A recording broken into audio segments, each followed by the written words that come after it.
കാത് കേൾക്കാൻ പറ്റാണ്ടില്ല ചേച്ചിയെ, കണ്ണേ കാണാണ്ടുള്ളൂ. കണ്ണ് കാണാണ്ട് പിന്നെ നീ എങ്ങനെ ആംഗ്യം കാണിച്ചു കണ്ട്? എന്നെ ഈ അവസ്ഥയെ കാണുമ്പോൾ ചേച്ചി ഇങ്ങനെ ആംഗ്യത്തിൽ ചോദിക്കുന്നു. ഒരു 1.5 മിനിറ്റ് മുമ്പ് ഞാൻ പറയണ്ടായി. ഇപ്പം 2 മിനിറ്റായി. ആ ആയിക്കാണും. സമയമൊന്നും കൃത്യമായിട്ട് നോക്കാൻ പറ്റണില്ലല്ലോ. കൊച്ചിനെന്താ പറ്റിയേ? രാവിലെ വരെ കുഴപ്പമൊന്നും ഉണ്ടായില്ല. ഒരു 7 മണി വരെ കുഴപ്പമുണ്ടായിരുന്നില്ല. പിന്നെ പെട്ടെന്ന് എന്താ പറയാ, ഒരു ഇൻഫെക്ഷൻ. ഡോക്ടറെ കാണിച്ചില്ലേ? കാണാൻ പോയി, പക്ഷേ കാണാനൊത്തില്ല. അതെന്താ? അതല്ലേ ചേച്ചി പറഞ്ഞത്, കണ്ണ് കാണാൻ പറ്റണില്ലാന്ന്. ഡോക്ടർ എന്താടാ പറഞ്ഞേ? മരുന്ന് കഴിച്ചിട്ടുണ്ട്, 2-3 മണിക്കൂറിനുള്ള മാറിക്കോളും. എനിക്ക് വേണ്ടി പ്രാർത്ഥിക്കണേ ചേച്ചി, പ്രാർത്ഥിക്കണേ ചേച്ചി. അല്ല, എവിടെയാണ് ചേച്ചി?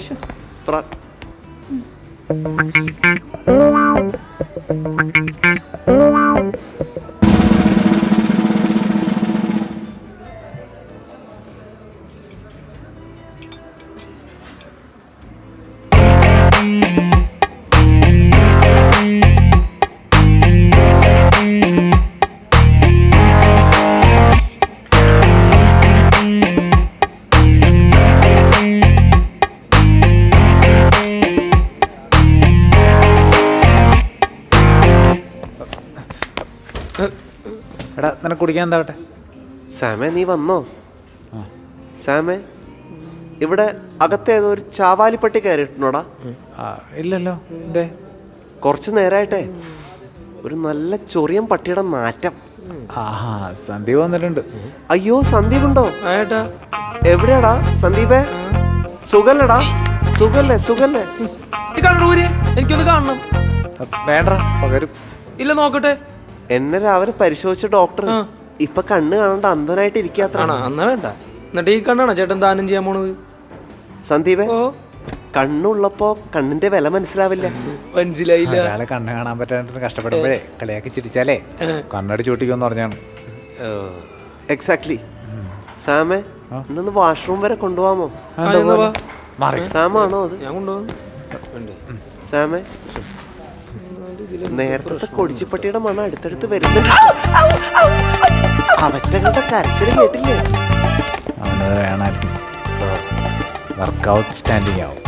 നോക്കിയാ പൊളിയില്ലേ? എന്നാ വാ, നോക്കണ്ട. എവിടെയാണ്?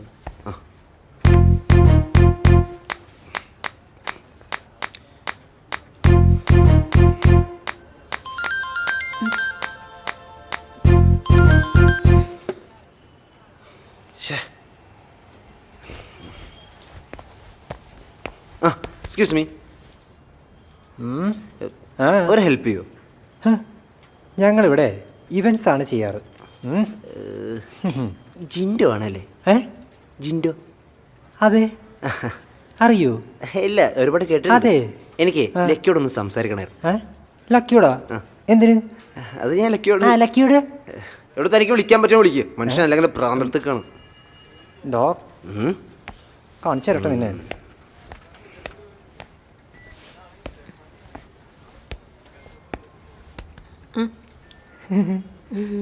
അതെ, അവിടെ ഒരാൾ കാണാൻ വന്നിട്ടുണ്ട്. അറിയോ?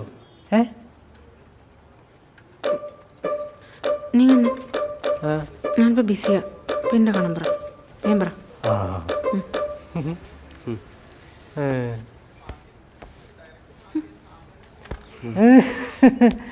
അയ്യോ, എന്താല്ലേ ലക്കി ഭയങ്കര ബിസിയാന്ന്. പോയിട്ട് പിന്നെ വരാൻ പറഞ്ഞേ. ലക്കിയുടെ ആരായിട്ട് വരും?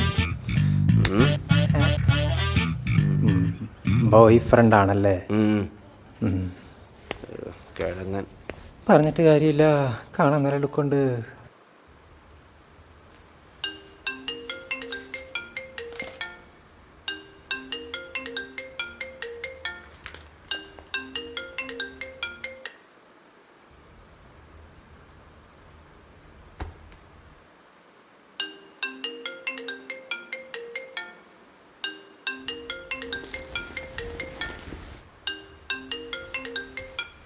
ഹലോ, ഞാൻ എത്ര തവണയാ വിളിക്കണേ? നീ എന്താ ഫോൺ എടുക്കാത്ത?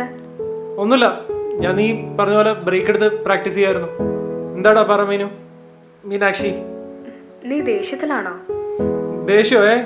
Thank you Abi. എനിക്കറിയാം നിനക്കെന്നോട് ദേഷ്യപ്പെടാൻ പറ്റില്ലെന്ന്. ചിന്തിച്ചു നോക്കിയപ്പോ ഞാൻ പറഞ്ഞാൽ ശരിയെന്ന് നിനക്ക് മനസ്സിലായി കാണൂല്ലേ?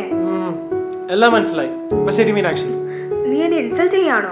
ഇൻസൾട്ടോ? ഏയ്. പിന്നെ നീ എന്താ ഇങ്ങനെയൊക്കെ സംസാരിക്കുന്ന? പേരൊക്കെ വിളിച്ച്. ഓ സോറി മാഡം. ഇനിയിപ്പോ യുവർ ഹൈനസ് എന്നെല്ലാം വിളിക്കണോ? ഓ ഇനി മുംബൈ പോയിട്ട് പേര് മാറ്റിയോ? ഓ സോറി, എനിക്ക് പുതിയ പേര് അറിയില്ല കേട്ടോ. അവി പ്ലീസ്, ഇങ്ങനെ ഒരു ഓഫർ എപ്പോഴും കിട്ടുന്നതല്ല. അതിന് ഞാനൊന്നും പറഞ്ഞില്ലല്ലോ. എടോ, തന്റെ ഓഫർ, തന്റെ ജോലി, തന്റെ ലൈഫ്, തന്റെ പ്ലാൻ, തന്റെ decisions. Okay, so please go ahead. ഞാൻ ഈ ഓഫർ ഒഴിവാക്കണമെന്നാണോ നീ പറയുന്നേ? എന്റെ പൊന്നു സുഹൃത്തെ, എന്റെ ലൈഫിലൊന്നും ഇങ്ങനത്തെ ഒരു ഓഫർ ഒന്നും ഇല്ല. നമുക്ക് ആകെയുള്ള ഒരു ചെറിയ ജോലിയാണ്. ഓക്കെ, അത് മനസ്സമാനത്തോടെ എടുക്കാനായിട്ട് വിട്ടാൽ മാത്രം മതി. തനിക്ക് ബ്രേക്ക് അല്ല വേണ്ടിയിരുന്നത്, താൻ ബ്രേക്ക് എടുത്തോളൂ. മനസ്സിലായോ? അതിനിടയിൽ ഈ പറഞ്ഞ പോലെ ഇടയ്ക്ക് വിളിച്ചിട്ട് സുഖാന്വേഷണം ചെയ്യണ്ട എന്ന് ഞാൻ പറഞ്ഞുള്ളൂ. നീ ഇങ്ങനെ സംസാരിച്ച് എനിക്കൊന്നും പറയാനില്ല അബി. എനിക്കും വേറെ ഒന്നും പറയാനില്ല Meenakshi Vasudev. So please go head and have A good life. Okay, പക്ഷെ സോറി, എനിക്കൊരു ഗുഡ് ബൈ ഒന്നും പറയാൻ പറ്റത്തില്ല. അതുകൊണ്ട് ബാഡ് ബൈ ഡിയർ. ഓക്കെ.